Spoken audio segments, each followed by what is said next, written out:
मित्रांनो, नमो किसान योजनेचा 7वा हप्ता आता सरकारने जाहीर केलेला आहे। त्याचा ऑफिशियली एक GR सरकारने काढलेला आहे।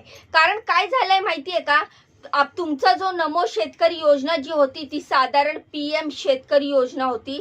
ती साधारण PM किसान योजनेसारखीच नमो किसान योजना आहे, ज्याच्यामध्ये अनेकांना असं वाटत होतं की ही योजना बंद पडलेली आहे। कारण 2 ऑगस्ट रोजी एक सरकारने सांगितलं होतं, त्यानंतर काही दिवसात ती रक्कम शेतकऱ्यांच्या खात्यावर येत असते। पण झालं असं की अनेक शेतकऱ्यांना असं वाटत होतं की ऑगस्ट अख्खा संपला आणि कुठेच काहीच नाहीये, मग त्याच्यामध्ये ही योजना खरंच बंद झालीये का, किंवा अनेक अफवा आल्या होत्या, अनेक मेसेज आले होते सोशल मीडियावर। पण अनेक शेतकरी बंधू ते वाचून त्यांना असं वाटत होतं की खरंच ही योजना बंद वगैरे झालीये का, तर तसं काहीच नाहीये।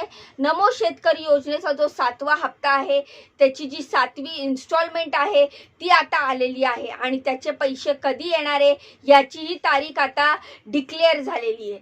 तर ती काय आहे, पैसे कधी येणार आहे, कुठल्या महिन्याचे पैसे येणार आहेत, आणि कुठली काळजी घ्यायला लावली आहे, आणि लोकांना त्या माध्यमातून आणखीन पैसे खरंच वाढलेत का। कारण एक मेसेज सुद्धा परत पसरला होता की 6,000 ऐवजी 9,000 सुद्धा येणार आहे। तर ती सुद्धा जी बातमी आली होती, जी व्हायरल होत होती, ते सगळं खरं आहे का, फॅक्ट आहे का, ते सगळं आपण आज पाहणार आहोत। महत्त्वाचं की जी 7वी इन्स्टॉलमेंट आहे ती आता GR जो निघालेला आहे, पण तो किती तारखेला येणार आहे याची सर्व माहिती आपण जाणून घेऊया या व्हिडिओच्या माध्यमातून। त्यामुळे हा व्हिडिओ पूर्ण बघा, व्हिडिओला लाईक करा, चॅनलला सबस्क्राईब करा।